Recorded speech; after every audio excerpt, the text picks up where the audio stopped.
இப்போதும் நினைத்தால் நெஞ்சம் நெகிழ்ந்திடுதே. கல்வாரி அன்பை எண்ணிடும் வேளை கண்கள் கலங்கிடுதே. கர்த்தாவும் பாடுகள் இப்போதும் நினைத்தால் நெஞ்சம் நெகிழ்ந்திடுதே. ஆண்டவராகிய இயேசு கிறிஸ்துவின் நாமத்தில் கல்வாரி நேச மொழியின் சார்பாக உங்கள் அனைவருக்கும் எங்கள் வாழ்த்துக்களை தெரிவித்துக் கொள்கிறேன். இன்றைக்கு நான் கொடுக்கும் செய்தியின் தலைப்பு தேவனுடைய ராஜ்யம். ஏனென்றால் நம் ஆண்டவராகிய இயேசு கிறிஸ்து இந்த உலகத்தில் இருந்த பொழுது அநேகர் அவருடைய ராஜ்யம் இந்த உலகத்தில் ஸ்தாபிக்கப்பட வேண்டும் என்று அதிகமாக விரும்பினார்கள். ஏனென்றால் அவருடைய ராஜ்யம் என்றால் எல்லாருக்கும் நல்ல சுகம் கிடைக்கும், உணவுக்கு பஞ்சமில்லை மற்றும் மகிழ்ச்சியாக இருந்தார்கள்.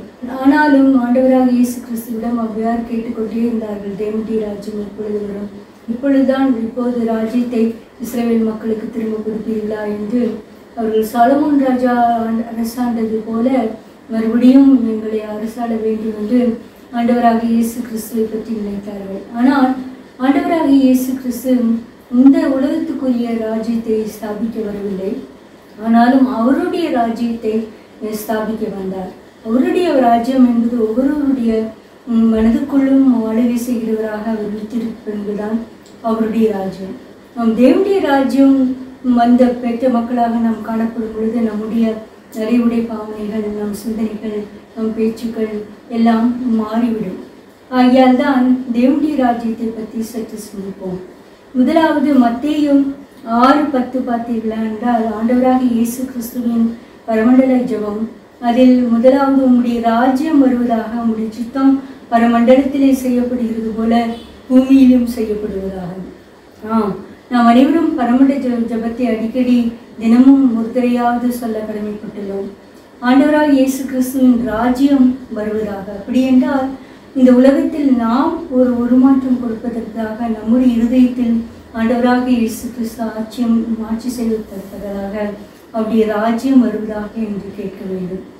ஏன் ராஜ்யம் வர வேண்டும் என்றால் உம்முடைய சித்தம் பரமண்டலங்களில் செய்யப்படுவது போல பூமியிலும் செய்யப்படுவதாக. நம் அநேக தரங்களில் நம்முடைய சுயசித்தத்தின்படி தான் வாழ விரும்புகிறோம். சுயசித்தத்தின்படி நாம் வாழ்க்கையெல்லாம் வாழ்ந்து முடித்துவிட்டு கடைசியில் நோக்கி பார்க்கும் பொழுது அது மிகவும் ஒரு ஏமாற்றமான ஒரு வாழ்க்கையாக இருக்கும். நான் அப்படி நடந்திருக்கலாமே, நான் ஆண்டவருடைய மெல்லிய சத்தத்துக்கு நான் கீழ்ப்படியாமல் போய்விட்டேனே என்றெல்லாம் நாம் அதிகமாக வருந்துவோம். ஆகையால் இந்த பரமண்டல ஜெபத்தை நாம் அடிக்கடி சொல்லும் பொழுது நிச்சயமாகவே நாம் தேவனுடைய சித்தத்தை செய்ய தூண்டப்பட்ட மக்களாக வாழ்வோம். அவருடைய சித்தத்தை தவிர வேறு எதுவும் செய்யவே கூடாது. ஆகையால் தான் நீங்கள் அப்போஸ்தலனாகிய பவுலை பார்த்தீர்கள் என்றால் அவர் சவுலாக மாறி ரட்சிக்கப்பட்ட பொழுது அது உடனடியாக ஆண்டவராக இயேசுவே கிறிஸ்து என்று பிரசங்கித்தார். அதில் எந்தவித ஒரு தயக்கமும் காட்டவே இல்லை. அவர் சவுலாக இருந்த பொழுது கிறிஸ்துவ ஜனங்களை ஆண்டவராக இயேசு கிறிஸ்துவை ஏற்றுக்கொண்டவர்களை அதிகமாக துன்பப்படுத்தினார். ஆனாலும் அவர் அந்த தமஸ்கு வீதியில் அவர் ஆண்டவராக இயேசு கிறிஸ்துவை கண்கூடாக கண்ட பிறகு அவர் ரட்சிக்கப்பட்ட பிறகு உடனடியாக இயேசுவை கிறிஸ்து என்று பிரசங்கித்தார். அனைவரும் ஆச்சரியப்பட்டு போனார்கள். இப்படிதானே கொடுமைப்படுத்தின ஒருவன் இப்படி மாறிவிட்டாரே எப்படி என்று. பிரியமானவர்களே, இதுதான் தேவனுடைய சித்தம். நாமும் கூட நாம் தேவனுடைய சித்தம் செய்வதற்கு முன்பதாக ஆண்டவராக இயேசு கிறிஸ்துவின் ராஜ்யம் நமக்குள் வருவதற்கு முன்பதாக அதிக முரட்டாட்டமான மக்களாக இருப்போம். ஆண்டவராக இயேசு கிறிஸ்துவின் வார்த்தைகளை அவருடைய பிள்ளைகளை வெறுக்கிற மக்களாக இருப்போம். ஆனால் அவருடைய ராஜ்யம் நமக்குள் வந்திருக்கும் பொழுது அவருடைய சித்தத்தை செய்கிற மக்களாக நாம் காணப்படுவோம். அது சித்தம் என்பது ஆண்டவராக இயேசு கிறிஸ்துவின் நற்செய்தியை பற்றி எல்லாருக்கும் சொல்லுவது. அதில் வெட்கமோ கூச்சமோ தயக்கமோ நமக்கு காணப்படவே கூடாது. நம்ம சுற்றிலும் உள்ளவர்கள் அறிந்து கொள்ள வேண்டும் இவர்கள் கிறிஸ்தவர்கள் என்று. எவ்வாறு நாம் கிறிஸ்துவை பறைசாற்றுகிற மக்களாக நாம் காணப்படும் பொழுது, ஆகையால் தேவனுடைய ராஜ்யம் நமக்குள் வரும் பொழுது நிச்சயமாகவே நாம் சவுலை பவுலாக மாற்றின தேவனை போல் அப்போஸ்தலனாகிய பவுலை போல முற்றிலுமாக மாறுபட்ட மக்களாக நாம் இந்த உலகத்தில் ஜீவிப்போம். தேவன் அதற்கு கிருபை செய்வாராக. அடுத்தது, இந்த பரலோக ராஜ்யம் தேவனுடைய ராஜ்யம் பலவந்தம் பண்ணப்பட வேண்டும். ஏனோ நாம் இந்த பரமண்டல ஜபத்தை சொல்லிவிட்டால் மட்டும் போதும் ஆண்டவராக இயேசு கிறிஸ்துவின் ராஜ்யம் நமக்குள் வந்துவிடும் என்று. அது அதுவும் நல்லதுதான். ஆனால் பலவந்தம் பண்ண வேண்டும். அப்படி என்றால் அது வேண்டும், எனக்கு நிச்சயமாக வேண்டும், ஆண்டவராக இயேசு கிறிஸ்துவின் ராஜ்யம் எனக்குள் இருக்க வேண்டும் என்று நாம் பலவந்தம் பண்ண வேண்டும். என்றால் நீங்கள் ஏதாவது ஒரு கடைக்கு செல்லும் பொழுது ஏதாவது ஒரு 50% ஆஃபர் என்றால் ஒரு நல்ல துணி நல்ல மாதிரி ஒரு காரியத்தை நாம் எடுப்பதற்கு அதிகமாக விரைந்து செல்வோம். நமக்கு கண்டிப்பாக கிடைக்க வேண்டும், அதை நாம் விட்டுவிடக்கூடாது. எவ்வளோ விலை கம்மியாக கிடைக்கிறது, இது சான்ஸை விட்டுவிட்டால் நமக்கு ஒன்றும் கிடைக்காமல் நாம் ஏமாந்து விடுவோம் என்றெல்லாம் நாம் அதிகமாக முயற்சி பண்ணுகிறோம். பலவந்தம் என்பது முயற்சியை குறிக்கிறது.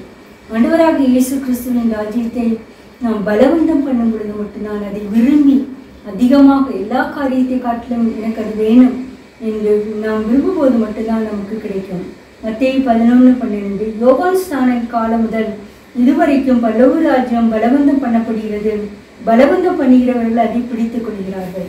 நாம் யார் அதை ஆண்டவராக இயேசு கிறிஸ்துவின் ராஜ்யம் உடையவர்களாக இருப்பார்கள் என்றால் பலவந்தம் பண்ணுகிறவர்கள். அதற்கு உதாரணமாக லூக்கா 17ஆம் அதிகாரம் 12 முதல் 19 வரை உள்ள ஒரு சம்பவத்தை நாம் காணலாம். இங்கு ஆண்டவராக இயேசு கிறிஸ்து ஒரு கிராமத்துக்குள் பிரவேசிக்கும் பொழுது 10 குஷ்டரோகிகள் அவருக்கு முன்பாக வந்து ஐயரே இறங்கும் என்று கூக்குரலிட்டார்கள். லூக்கா 17:12 அவர் ஒரு கிராமத்தில் பிரவேசித்த பொழுது குஷ்டரோகம் உள்ள மனுஷர் 10 பேர் அவருக்கு எதிராக வந்து தூரத்திலே நின்று இயேசு ஐயரே எங்களுக்கு இறங்கும் என்று சத்தமிட்டு கூப்பிட்டார்கள். பிரியமானவர்களே, இங்கு இவர்கள் குஷ்டரோகியாக இருந்தவர்கள் மட்டுமல்ல, ஆண்டவராக இயேசு கிறிஸ்துவை கண்டவுடனே அதிக சத்தமிட்டு கூப்பிட்டார்கள். அந்த சத்தமிட்டு கூப்பிடும் பொழுது மற்றவர்களுக்கும் தெரிந்திருக்கும் இவர்கள் குஷ்டரோகிகள் தான் என்று தூரத்திலே என்று கூப்பிடார்கள். ஆனாலும் தன்னுடைய சுயநிலை மற்றவர்களுக்கு தெரிந்தாலும் பரவாயில்லை, எனக்கு கண்டிப்பாக ஆண்டவராக இயேசு கிறிஸ்துவிடமிருந்து ஒரு சுகம் கிடைக்க வேண்டும் என்று அவரை நோக்கி சத்தமிட்டு கூப்பிட்டார்கள். நாமும் கூட ஆண்டவராக இயேசு கிறிஸ்துவின் ராஜ்யம் நமக்குள் வர நாம் சத்தமிட்டு ஆண்டவர் நாம் ஜெபத்தில் கூப்பிட வேண்டும், ஆராதனையில் கூப்பிட வேண்டும், அது இருக்க வேண்டும். அதற்காக அது ஓவராக சத்தம் இருக்கக்கூடாது. நம்முடைய சத்தம் நமக்கே கேட்கும் வண்ணமாக நாம் சத்தமிட்டு கூப்பிட வேண்டும். பிற்பாடு ஆண்டவராக இயேசு கிறிஸ்து சொன்னது, அவர்களை அவர் பார்த்து நீங்கள் போய் ஆசாரியர்களுக்கு உங்களை காண்பீங்கள் என்றார். அந்தபடி அவர்கள் போகையில் சுத்தமானார்கள். ஆண்டவராக இயேசு கிறிஸ்து 10 பேராக இருந்தபடியினால் அவர்களும் தூரத்தில் இருந்தபடியினால் அவரை தொட்டு சுகமாக்க முடியாமல் இருந்தது. ஏனென்றால் எங்கள் சிஷ்யர்கள் கூட்டமும் அவரை சூழ்ந்து கொண்டிருந்தது, அவர்கள் எல்லாம் நிறுத்தி விடுவார்கள். ஆகையால் ஆண்டவராக இயேசு கிறிஸ்து ஒரு வார்த்தை மட்டும் சொன்னார், நீங்கள் போய் ஆசாரியர்களுக்கு காண்பீங்கள், அப்படி சுத்தமாவீர்கள் என்று. இவ்வளவு ஒரு சிம்பிள் சொல்யூஷன் பாருங்கள். பிரியமானவர்களை, நாம் ஆண்டவராக இயேசு கிறிஸ்துவை நெருங்கி அவர் சத்தமிட்டு கூப்பிடும் பொழுது இவ்வளவு ஒரு கடினமான ஒரு பிரச்சனைகளுக்கும் ஒரு மிக சாதாரணமான அற்பமான ஒரு தீர்வை கொண்டு சொல்லிவிடுவார். அட, இப்படிப்பட்ட ஒரு தீர்வு தானா, இதற்காக நான் இவரிடம் உண்மையே நான் அவரை நெருங்கி இருக்கலாமே என்று நினைக்க தோன்றும். இந்த 10 குஷ்டரோகிகளும் இப்பொழுதுதான் இயேசு கிறிஸ்துவை பார்த்து கேட்டவுடன் அவர் உடனடியாக அவர்கள் ஆசாரியனை காண்பிக்க போகும்போது போகும் வழியிலேயே அவர்கள் சுத்தமானார்கள். என்ன ஒரு அதிசயம் பாருங்கள், இதுதான் கீழ்ப்படிதல். நாகமான் கூட குஷ்டரோகத்தினால் வியாதிப்பட்டு இருந்த பொழுது எலியாத்திற்கு தரிசிடம் வந்த பொழுது நீ போய் ஸ்நானம் பண்ணு என்றுதான் சொன்னார். ஆனால் அவர் முரட்டாட்டம் பிடித்தவராக தமஸ்குவில் உள்ள நதிகளை காட்டிலும் யோர்தா நதி மிகவும் உன்னதமானதோ என்று அதிகமாக கோபத்தோடு வெளியே வந்தபோது வேலையாளர்களின் சொற்களை கேட்டு கீழ்ப்படிந்து மூழ்கி ஸ்நானம் எடுத்த பொழுது நிச்சயமாக அவருடைய மாம்சம் சிறு பிள்ளையை போல் மாறிற்று. பிரியமானவர்களை, நாம் தேவனுடைய ராஜ்யம் நமக்குள் வருவதற்கு முதலாவது காரியம் கீழ்ப்படிதல். ஆண்டவர் என்ன சொல்கிறாரோ, எந்த சித்தம் செய்ய சொல்கிறார்களோ அதற்கு நாம் கீழ்ப்படிய வேண்டும். இந்த 10 குஷ்டரோகிகளும் அப்படிதான் சென்றார்கள். அவர்கள் என்ன நினைத்து கொண்டு சென்றார்களோ தெரியவில்லை. ஆனால் இயேசு கிறிஸ்துவின் சத்தத்துக்கு கீழ்ப்படிந்து போகும்போது அவர்கள் சொஸ்தமானார்கள். ஆனால் ஒருவன் மட்டும்தான் அங்கே மறுபடியும் ஆண்டவராக இயேசு கிறிஸ்துவுக்கு நன்றி கூற வந்தான். இந்த 10 பேரில் 9 பேர் யூதர்கள், ஒருவன் மட்டும் சமாரியன். அந்த 9 பேரும் நன்றாக ஆனவுடன் உடனே ஓடி போய்விட்டார்கள். லூக்கா 17:15 அவர்களில் ஒருவன் தான் ஆரோக்கியமானதை கண்டு திரும்பி வந்து உரத்த சத்தத்தோடு தேவனை மகிமைப்படுத்தி அவருடைய பாதத்தருகே முகம் குப்புற விழுந்து அவருக்கு ஸ்தோத்திரம் செலுத்தினான். அவன் சமாரியனாக இருந்தார். நன்றியுள்ள இருதயம். இந்த ஒரே ஒரு சமாரியனுக்கு மட்டும்தான் எவ்வளவு காலமாக நான் குஷ்டரோகமாக இருந்தேன், ஒரு சிறு காரியத்தின் மூலம் ஆண்டவராக இயேசு கிறிஸ்து எனக்கு சுகமளித்து விட்டாரே என்று அதிக மகிழ்ச்சியோடு திரும்பி அவரிடம் பாதத்தில் வருகிறார். முகங்குப்புற விழுந்து தேவனை மகிமைப்படுத்தி பார்த்தறிய முகக்குப்புற விழுந்து அவருக்கு ஸ்தோத்திரம் செலுத்தினார். பிரியமானவர்களே, இதுதான் தேவனுடைய ராஜ்யத்தின் இன்னும் அதிகமாக நெருங்கி வருவது. என்னென்ன நன்மைகள் நாம் ஆண்டவராக இயேசு கிறிஸ்துவின் கரத்திலிருந்து நாம் பெற்றிருக்கிறோமோ அவற்றுக்கெல்லாம் நாம் நன்றி கூற வேண்டும். அவரை மகிமைப்படுத்தி நன்றி கூறி முகங்குப்புற விழுந்து ஸ்தோத்திரம் செலுத்த வேண்டும். இன்று அநேகர் ஸ்தோத்திரம் ஜெபம் செல்லுங்கள் என்றால் ஏதோ ஒரு வேண்டாத காரியம் போல, ஒரு பெந்தைகோஸ்தே சபை திருச்சபையின் காரியம் போல என்று நினைத்து சொல்லுவதில்லை. இல்லை பிரியமானவர்களை, இங்கு பாருங்கள், நாம் எந்த நன்மையை பெற்றிருக்கிறோம் என்றால் அதை நாம் ஸ்தோத்திரம் செலுத்த வேண்டும். ஒரு நன்மையும் ஆண்டவரிடமிருந்து நான் பெறவில்லை என்று யாராவது சொல்ல முடியுமா? நாம் விடுகிற மூச்சே அவருடைய கிருபை தான். நாம் மூச்சு விடுவதற்காகவே தேவனுக்கு முகங்குப்புற விழுந்து மகிமைப்படுத்தி ஸ்தோத்திரம் செல்ல வேண்டும். இந்த சமாரியன் ஆண்டவராக இயேசு கிறிஸ்துவை மறுபடியும் நினைவு கூர்ந்து எத்தனை பெரிய அதிசயம் என் வாழ்க்கையில் நடந்தது என்று அவரை மகிமைப்படுத்தினார். அவனுக்கு என்ன கிடைத்தது பாருங்கள். லூக்கா 17:17. அப்பொழுது இயேசு, சுத்தமானவர்கள் 10 பேர் அல்லவா, மற்ற 9 பேர் எங்கே என்று கேட்டார். தேவனை மகிமைப்படுத்துவதற்கு இந்த அந்நியனே ஒழிய மற்றொருவனும் திரும்பி வர காணாமல் என்று சொல்லி அவனை நோக்கி, நீ எழுந்து போ, உன் விசுவாசம் உன்னை ரட்சித்தது என்றார். பிரியமானவர்களே, அவரே ஆச்சரியப்பட்டார். இந்த ஒரே ஒரு மனிதன் தான் வருகிறான், சுத்தமானவர்கள் 10 பேர் அல்லவா, 9 பேர் எங்கே? நாமும் கூட நாம் ஆண்டவருடைய சந்நிதியில் பெற்ற நன்மைகளுக்காக நாம் அவருக்கு மகிமை ஸ்தோத்திரம் பண்ணும் பொழுது, நன்றி செலுத்தும் பொழுது தேவன் அதை கணக்கில் கொள்கிறார். எத்தனையோ நன்மைகள் ஏராளமான பேருக்கு செய்து கொண்டிருக்கிறார். ஆனால் நாம் அவருக்கு திரும்பி வந்து நன்றி கூறும் பொழுது அவருடைய கணக்கில் அவர் எழுதி வைத்துக் கொள்கிறார். இது நன்றியுள்ள இருதயம். இந்த மகள் நன்றியுள்ளவள், இந்த மகன் நன்றியுள்ளவள். நம்முடைய இருதயம் நன்றியால் நிறைந்திருக்கிறது. ஒரு கணம் நாம் சிந்திப்போம் பிரியமானவர்கள். ஏனென்றால் நம் அநேகம் தரம் நம் வாழ்க்கையை மற்றவர்களோடு தான் ஒப்பிட்டு அவர்கள் நன்றாக இருக்கிறார்கள், எனக்கு இப்படி இருக்கிறது என்று தேவனை மகிமைப்படுத்துவதே இல்லை, ஸ்தோத்திரம் சொல்வதே இல்லை. ஆண்டவர் எனக்கு இப்படி செய்தால் நான் மகிமைப்படுத்துவேன், ஸ்தோத்திரம் பண்ணுவேன் என்று ஒரு கண்டிஷன் போட்டுக்கொண்டே இருப்பார்கள். ஆனால் செய்த நன்மைகளுக்காக நாம் ஆண்டவராக இயேசு கிறிஸ்துவை மகிமைப்படுத்தி ஸ்தோத்திரம் செலுத்த வேண்டும். அதுதான் இந்த சமாரியன் செய்தான். அப்பொழுது என்ன சொன்னார்? விசுவாசம் உன்னை ரட்சித்தது என்று கூறினார். ரட்சிப்பு நிச்சயம் பெறுவதுதான் தேவனுடைய ராஜ்யம் நம்மிடத்தில் வருவது. அது எப்பொழுது என்றால், நம் ஒவ்வொரு காரியத்துக்கும் தேவனை நன்றி, நன்றி கர்த்தாவே, நன்றி இயேசுவே, நன்றி தகப்பனே, நன்றி, தேங்க்யூ ஜீசஸ் என்று விடாமல் சொல்லும் பொழுது நாம் ரட்சிப்பு நிச்சயத்தை பெற்றவர்களாக காணப்படுவோம். அதுதான் தேவனுடைய ராஜ்யம் நமக்குள் வந்திருக்கிறது. பிரியமானவர்களே, நாம் இந்த சம்பவத்தை அடிக்கடி நாம் படித்து நினைவு கூறும் பொழுது, தேவனே, இந்த சுகம் பெற்ற ஒருவன் மட்டும் மகிமைப்படுத்தினானே, அந்த ஒருவனைப் போல என்னையும் மாற்றும், நானும் ரட்சிப்பு நிச்சயத்தை பெற்று தேவனுடைய ராஜ்யம் பலவந்தப்படுகிறவர்களால் பிடித்துக் கொள்ளப்படுகிறது என்று சொன்னீரே, அது எனக்கு வேண்டும் என்று நான் கேட்க வேண்டும். இங்கு இந்த சமாரியன் மறுபடியும் வந்து அவரை சோத்திரப்படுத்தும் பொழுது விஷயம் அது தேவனுடைய ராஜ்யத்தை பலவந்த பண்ணுவது போல் இருக்கிறது. தேங்க்யூ தேங்க்யூ என்று சொல்லிக்கொண்டே இருந்தான்.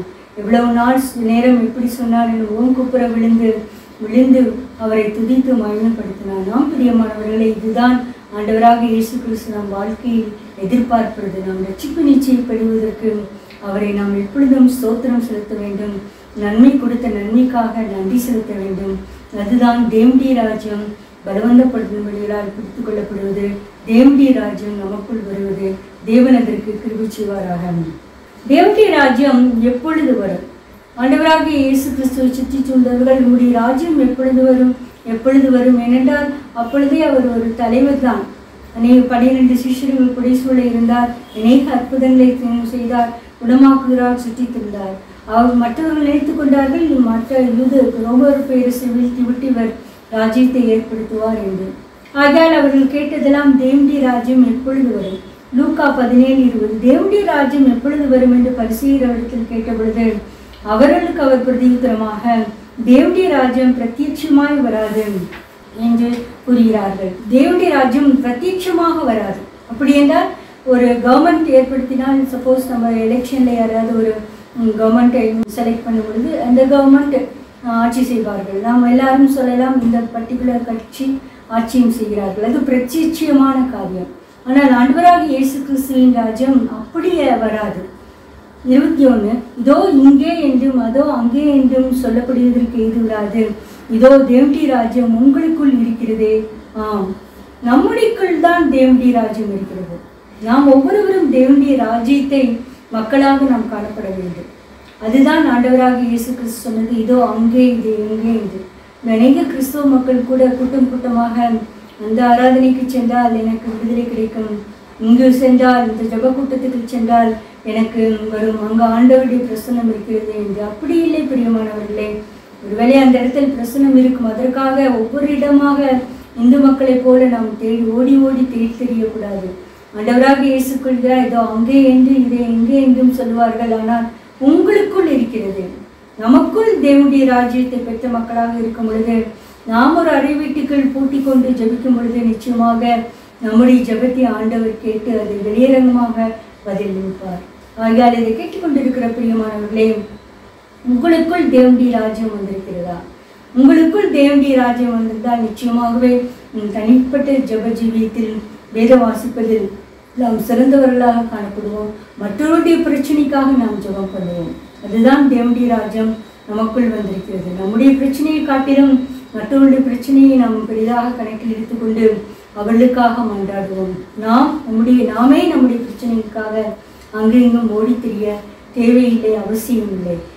ரட்சிப்பின் பெற்ற மக்களாக இருக்கும் பொழுது நாம் தேவனுடைய ராஜ்யத்தை நமக்குள் சுமந்து சிறிய மக்களாக நாம் காணப்படுவோம். தேவன் அதற்கு கிருபை செய்வாராக. அடுத்ததாக தேவனுடைய ராஜ்யம் எப்படிப்பட்டவர்களுடையது? ஒரு சிறு பிள்ளைகள் போல ஒரு குணாதிசயம் கொண்டவர்களாக இருந்ததா? ஏனென்றால் ஆண்டவராக இயேசு கிறிஸ்துவிடம் பெற்றோர்கள் சிறு பிள்ளைகளை கொண்டு வந்து அவர் தொடுமுடி வேண்டிக் கொண்டார்கள். ஆனாலும் சீஷர்களுக்கு பிடிக்கவே இல்லை. இங்கே இவ்வளவோ டயர்டாக இருக்கிறார், இப்பொழுதும் போதகர் டயர்டாக சிறு பிள்ளைகளை வேற கொண்டு வந்து அலட்டி கொண்டு இருக்கிறேன் என்று அதட்டினார்கள். அப்பொழுது ஆண்டவராக இயேசு கிறிஸ்து அதை கண்டு விசனமடைந்தார். மார்க் 10:13. அப்பொழுது சிறு பிள்ளைகளை அவர் தொடுமுடிக்கு அவர்களை அவரிடத்தில் கொண்டு வந்தவர்களை அவர்களை அதட்டினார்கள். இயேசு அதை கண்டு விசனமடைந்து, இந்த சிறு பிள்ளைகள் என்னிடத்திற்கு வருகிறதுக்கு இடம் கொடுங்கள், அவர்களை தடை பண்ணாதீர்கள், தேவனுடைய ராஜ்யம் அப்படிப்பட்டவர்களே இருந்தது. தேவனுடைய ராஜ்யம் சிறு பிள்ளைகளுக்குரியது. மேலும் அவர் சொல்கிறார், எவனாகிலும் இந்த சிறு பிள்ளையை போல் தேவனுடைய ராஜ்யத்தை ஏற்றுக்கொள்ளாவிட்டில் அது பிரவேசிப்பதில்லை என்று மெய்யாகவே உங்களுக்கு சொல்கிறேன் என்று சொல்லி அவர்களை அணைத்து கொண்டு அவர்கள் மேல் கைகளை வைத்து ஆசீர்வதித்தார். பிரியமானவர்களே, இந்த சிறு பிள்ளைகளின் குணாதிசயம் என்று பார்த்தீர்கள் என்றால், எந்த கள்ள கபடமற்ற ஒரு இருதயம், அனைவரையும் மன்னிக்கிற உறுதியும். என்ன நீங்கள் தாய் தாப்பன்மார் அதை போட்டு குடும்பம் செய்தார்கள் என்று அடித்தாலும் அடுத்த நேரம் மறந்துவிட்டு தாய் தாப்பனிடம்தான் வரும், அவளிடம்தான் அன்பை செலுத்தும், அன்பை எதிர்பார்க்கும். நம்முடைய வாழ்க்கையிலும் கூட மற்றவர்களை மன்னிக்கிற தன்மை நிறைந்தவர்களாக காணப்பட வேண்டும். அதுதான் சிறு பிள்ளையை போல் தேவனுடைய ராஜ்யத்தை ஏற்றுக்கொள்வது. மேலும் சிறு பிள்ளைகள் பெற்றோர்கள் சொன்னால் எதை சொன்னாலும் நம்பும், அதற்கு மாற்று கருத்தே இருக்காது. முக்கியமாக ஒரு டீச்சர் ஏதாவது சொல்லிவிட்டால் அதுதான் எங்கள் டீச்சர் இதை சொல்லிவிட்டார்கள், இப்படிதான் செய்ய வேண்டும், பிடிவாதமாக இருக்கும். அதே போல்தான் நம் ஆண்டவராக இயேசு கிறிஸ்து என்ன சொன்னாலும் நம்ப வேண்டும். அதற்கு ஒரு விதண்டாவாதம் பேசிக்கொண்டு இப்படியா இந்த காலத்தில் அதெல்லாம் முடியுமா? வேத வசனத்துக்கு நாம் உண்மையான அர்த்தம் அதில் என்ன சொல்கிறதோ அதை தான் ஏற்றுக்கொள்ள வேண்டும். அதற்கு மாறாக பல்வேறு கருத்துக்களை கூறிக்கொண்டு இயேசு கிறிஸ்துவின் வசனங்களை ஏற்றுக்கொள்ளாமல் இருந்தால் தேவனுடைய ராஜ்யத்தை நாம் இடம் பெறுவதற்குரிய மக்களாக நாம் காணப்பட மாட்டோம். ஆகையால் நாம் தாழ்மையோடு சிறுபிள்ளையை போல பெற்றோர்கள் என்ன சொன்னாலும் டீச்சர்ஸ் என்ன சொன்னாலும் ஏற்றுக்கொள்வதை போல அவர்களை ஏற்றுக்கொள்ள வேண்டும். ஆகையால் சிறுபிள்ளைகளுக்கு மற்றவர்களோடு கூடி வாழும் எந்தவித பிரச்சனையும் இருக்காது, வேற்றுத்தாழ்வே இருக்காது. நாமும் கூட நாம் ஒரு சொசைட்டியில் இருக்கும் பொழுது மற்றவர்களோடு கலந்து நம்முடைய அன்பை தெரிவிக்க வேண்டும்.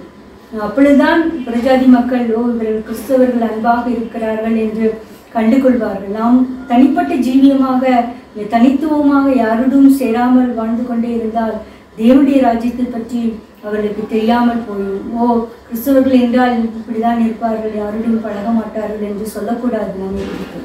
ஆகையால் தான் ஆண்டவராக இயேசு கிறிஸ்து சொல்கிறார், அவர்களை கட்டி அணைத்து கையில வைத்து அவளை அணைத்து கொண்டு அவர்கள் மேல் கையில வைத்து அவளை ஆசீர்வதித்தார்.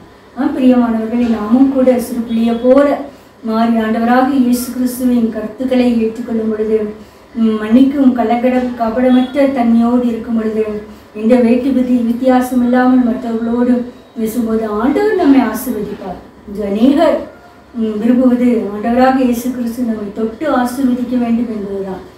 அநேகர் அப்படித்தான், அநேகர் சாட்சிகள் அப்படி கேட்கும்போது நமக்கும் அப்படி ஒரு காரியம் நடக்காதா என்று நினைப்போம்.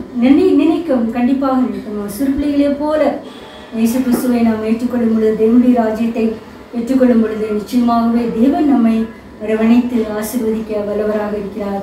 தேவன் அதற்கு கிருபை செய்வாராக. அடுத்தது தேவனுடைய ராஜ்யம் சீஷர்களை பார்த்து இவ்வாறு கூறுகிறார். லூக்கா 6:20. அப்பொழுது அவர் தம்முடைய சீஷர்களை நோக்கி பார்த்து, தரித்திரராகி நீங்கள் பாக்கியவான்கள், தேவனுடைய ராஜ்யம் உங்களுடையது என்கிறார். பிரியமானவர்களே, இங்கு தரித்திரராகிய நீங்கள் பாக்கியவான்கள். அப்பொழுது என்றால் தேவனுடைய ராஜ்யத்தை சீஷத்துவம் என்றால் ஆண்டவராக இயேசு கிறிஸ்துவுக்காக எல்லாவற்றையும் விட்டு அவருக்கு பின் சென்றார்கள். அதுதான் தரித்திரர் என்று இயேசு கிறிஸ்து சொல்லுகிறார். தரித்திரராகிய நீங்கள் பாக்கியவான்கள், தேவனுடைய ராஜ்யம் அப்படிப்பட்டது. அப்படி என்றால் நாம் ஏழைகளாக இருந்தால் மட்டும்தான் தேவனுடைய ராஜ்யத்தை பெற்றுக்கொள்ள முடியுமா? இல்லை பிரியமானவர்களே, எல்லாவற்றை காட்டிலும் இயேசு கிறிஸ்துவே பிரதானமானவர் என்று நாம் அவரை விசுவாசிக்கும் பொழுது மட்டும்தான் பரலோக ராஜ்யம் அப்படிப்பட்டுள்ளது என்று சீஷர்களை குறித்து கூறுகிறார். நாம் ஒவ்வொருவரும் சீஷத்துவ வாழ்க்கையை விரும்பி ஏற்றுக்கொள்ள மக்களாக இருக்க வேண்டும். எல்லா காரியத்தை காட்டிலும் இயேசு கிறிஸ்துவை நாம் உண்மையாக நேசிக்கும் பொழுது நிச்சயமாகவே நமக்குள் தேவனுடைய ராஜ்யம் வந்துவிட்டது. அடுத்ததாக ரோமர் 14:17. தேவனுடைய ராஜ்யம் புசிப்பும் குடிப்பும் அல்ல, அது நீதியும் சமாதானமும் பரிசுத்த ஆவியினால் உண்டாகும் சந்தோஷமுமாய் இருக்கிறது. ஆண்டவராக இயேசு கிறிஸ்து, தரித்திரராகிய நீங்கள் பாக்கியவான்கள், பரலோக ராஜ்யம் முடியுது என்று கூறுகிறார்கள். அப்பிற்பாடு ரோமர் பார்க்கும்போது புசிப்பும் குடிப்பும் அல்ல, அது நீதியும் சமாதானம் பரிசுத்த ஆவியினால் உண்டாகும் சந்தோஷமா இருக்கிறது. அநேகர் தேவனுடைய ராஜ்யத்தை குறித்து நினைக்கும் பொழுது இயேசு கிறிஸ்துவிடம் வந்துவிட்டால் எல்லா காரியமும் செழிப்பாக இருக்கும், நாம் தினமும் சம்பரமாக சாப்பிட்டு வாழலாம், எதுவும் குறைவுபடாது, 5 அப்பம் 2 மீனையும் ஆசீர்வதித்தது போல தினமும் நாம் வாழ்க்கையில் பெருக்கத்தை காணலாம் என்று நினைத்து கொண்டுதான் அநேக பிரசங்கிமார்கள் செழிப்பின் உபதேசத்தை பிரசங்கித்துக் கொண்டிருக்கிறார்கள். இல்லை, அது தவறு. அது புசிப்பும் குடிப்பும் அல்ல. ஆண்டவராக இயேசு கிறிஸ்துவுக்கு நீதியாக நிற்கும் பொழுது, நம்முடைய உள்ளத்தில் எல்லா காரியத்திலும் சமாதானமாக இருக்கும் பொழுது, பரிசுத்த ஆவியினால் உண்டாகும் சந்தோஷத்தால் நிறைந்திருக்கும் பொழுதுதான் தேவனுடைய ராஜ்யம் நமக்குள் இருக்கிறது என்று நாம் கண்டு கொள்ளலாம். ஆகையால் இந்த வசனத்தை அதிகமாக சிந்திக்கும் பொழுது, தேவனே எனக்கும் நம்முடைய சமாதானம், நீதி, சந்தோஷம் வேண்டும் என்று நாம் கேட்கும்போது தேவன் நமக்கு அள்ளி செய்ய வல்லவராக இருக்கிறார். கடைசியாக பேச்சில் அல்ல. 1 கொரிந்தியர் 4:20. தேவனுடைய ராஜ்யம் பேச்சிலே அல்ல, அது பலத்திலே உண்டாயிருக்கிறது. தேவனுடைய ராஜ்யத்தை பெற்ற மக்கள் ஏதோ மிகவும் சோர்வடைந்த மக்கள், சோம்பேறிகளான மக்கள், எதையும் செய்ய பலத்தில் உள்ளது. நீங்கள் பவுலும் சீலாவும் பார்த்தீர்கள் என்றால், அவர் சிறைச்சாலையில் இருக்கும் பொழுது அவர்கள் பாடின பொழுது அஸ்திபாரமே அதிர்ந்தது, கதவுகள் திறந்தது. அவர்கள் சீஷர்கள் அப்போஸ்தலர்கள் கூடியிருந்து ஜெபம் பண்ணும் பொழுது கூடியிருந்த இடம் அசைந்தது. இதுதான் பலம். பலம் என்பது நம்முடைய முழங்கால்களில் இருக்கிறது. நாம் பாடுபடும் பொழுது தேவனை எவ்வாறு அணுகுகிறோம், நம்முடைய சிந்தனை தேவனை குறித்து எவ்வாறு இருக்கிறது என்று பக்தி குறிக்கிறது. அதுதான் தேவனுடைய ராஜ்யம் பேச்சில் அல்ல, அது பலத்தில் இருக்கிறது. நாம் பலமுள்ளவர்களாக இருக்கிறோமா? இல்லை என்றால் வெறும் பேசுகிற கிறிஸ்தவர்களாக பேசி இன்று கிறிஸ்தவர்கள் மற்றவர்களை சோரம் போக வைக்கிறார்கள். அதிகமாக பேசுகிறவர்களுக்கு எந்த பலமும் காணப்படாது. ஒரு அதிகமாக பேசுகிறவர்கள் ஏதாவது துன்பம் வரும் பொழுது என்று ஒப்பாரிதான் நிற்பார்கள், புகழ்ந்து விடுவார்கள். அதுதான் ஆண்டவராக இயேசு சொல்கிறார், பேச்சில் அல்ல பலத்தில் இருக்கிறது. நாம் பலம் பெற்றவர்களாக தேவனுடைய ராஜ்யத்தை பெற்றுக்கொண்ட மக்களாக அனுபவிக்க தேவன் கிருபை செய்வாராக. ஜெபம். நேசிக்கிற அன்பான பிதாவே, ஆண்டவரே, தேவனுடைய ராஜ்யம் என்பதை குறித்து சில காரியங்கள் சிந்தித்தோம் கர்த்தாவே. ஆண்டவரே, தேவனுடைய ராஜ்யம் ஆண்டவரை பலவந்தம் பண்ணியுள்ளார், பெற்றுக்கொள்ளப்படுகிறது. நாங்கள் அந்த சுகம் பெற்ற ஒரு சுமாரியானை போல ஓடி வந்து உங்களுக்கா பார்த்து குப்புற விழுந்து ஸ்தோத்தரித்து தேவனுடைய ராஜ்யத்தின் அடையாளமாக ரட்சிப்பு நிச்சயத்தை பெற்றுக்கொள்ள மக்களாக கிருபை செய்ய வேண்டும் என்று கெஞ்சுகிறோம். தேவனுடைய ராஜ்யம் இருக்கும் பொழுது தேவனுடைய சித்தம் செய்கிற மக்களாக எங்களை மாற்றி போட வேண்டும் என்று கெஞ்சுகிறோம். தேவனுடைய ராஜ்யம் பேச்சில் அல்ல பலத்தில் இருக்கிறது கர்த்தாவே. பவுலும் சீலாவும் சிறைச்சாலையில் கட்டிருந்த போது கூட துதித்து பாடினார்கள். அதுதான் பலம் கர்த்தாவே. எங்களுக்கு அந்த பலத்தை தர வேண்டும் என்று கெஞ்சுகிறோம். தேவனுடைய ராஜ்யம் புசிப்பும் குடிப்பும் அல்ல, அது நீதியும் சமாதானமும் பரிசுத்தாவினால் உண்டாகும் சந்தோஷமாக இருக்கிறது கர்த்தாவே. நாங்கள் தினமும் சம்பரமாய் சாப்பிட்டு மற்றவர்களுக்கு முன்பாக கிறிஸ்தவ வாழ்க்கை இருந்தால் இப்படிதான் என்று நாங்கள் அடையாளம் காட்டாதபடி ஆண்டவரை நாங்கள் சமாதானம் உள்ள மக்களாகவும் நாம் நீதியை தேடுகிற மக்களாகவும் சந்தோஷமான மக்களாகவும் எங்களை காண்பிக்க கிருபை செய்ய வேண்டும் என்று கெஞ்சுகிறோம் கர்த்தாவே. தேவனுடைய ராஜ்யம் பிரத்யட்சமாக வராது, எங்களுக்குள் இருக்கிறபடியால் ஸ்தோத்திரம். நாங்கள் அங்கும் இங்கும் ஓடி தெரியாதபடி ஒரே இடத்திலிருந்து உங்களை தேட எங்களுக்கு கிருபை செய்ய போறதாய்வுக்கா ஸ்தோத்திரம். எல்லா துதி கனமாய் உமக்கு செலுத்துகிறோம். இரட்சகரும் மீட்பருமாய் இயேசு கிறிஸ்துவிடம் வேண்டிக் கொள்கிறோம் பிதாவே. ஆமென்.